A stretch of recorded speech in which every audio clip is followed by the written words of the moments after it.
આજકાલ લોકો પાસે પ્રેમની વ્યાખ્યા જ નથી, કોઈ ડેફિનેશન જ નથી. આટલા દિવસમાં એક વસ્તુ મેં નોટિસ કરી કે આજના લોકો માટે જે પ્રેમની વ્યાખ્યા છે એ આજના ઇન્સ્ટાગ્રામ ઇન્ફ્લુએન્સર્સ નક્કી કરે છે. હમણાં એક બે જગ્યાએ મેં જોયું, લોકો પોતાના પાર્ટનરને કહે છે, તું આ નથી કરતો એટલે તું મને પ્રેમ નથી કરતો.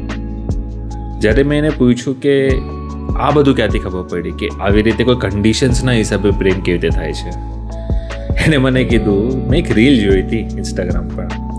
ત્યાં મેડમે કીધું હતું કે અગર આ વસ્તુ થાય છે તો જ તમારો પાર્ટનર તમને પ્રેમ કરે છે. એને મને વિચારમાં નાખી દીધો. હું એ વિચારતો હતો, શું એ જાણી શકે છે કે એકચ્યુઅલમાં એને પ્રેમ છે કે પ્રેમ નથી? શું એ જાણી શકે છે કે એ પ્રેમ જે કરે છે એ સાચો છે કે ખોટો છે? કે શું એ જાણી શકે છે કે એને પોતાને શું જોઈએ છે? આજકાલ પ્રેમ છે ને ચેકલિસ્ટ બની ગયો છે. ચેકલિસ્ટમાં અગર આ વસ્તુ છે તો પ્રેમ છે, ને ચેકલિસ્ટમાં અગર આ વસ્તુ નથી તો પ્રેમ નથી.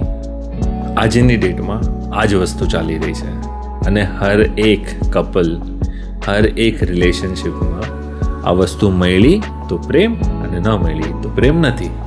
ક્યારેક વિચારી જુઓ, શું તમે પોતાની ડેફિનેશન કોઈ નક્કી કરી છે કે પ્રેમ કેમ છે અને પ્રેમ શું છે? વિચારી જુઓ.